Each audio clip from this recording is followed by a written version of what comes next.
8-aprel sanasida tavallud ayyomini nishonlayotgan men uchun aziz va ardoqli bo'lgan insonim, tug'ilgan kuningiz muborak bo'lsin.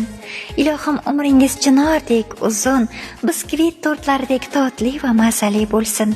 Asriy kitoblardek sermazmun, Rafaella kabi shirin bo'lsin.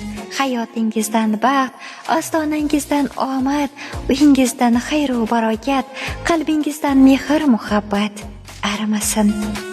Shodlik, quvonchlarga bo'ling hamxona. Baxtsizga bir umr bo'lsin koshona. Qutlug' bo'lsin sizga ushbu shodiyona. Tavallud kuningiz muborak bo'lsin. Qalbingiz doimo quvonchga to'lsin.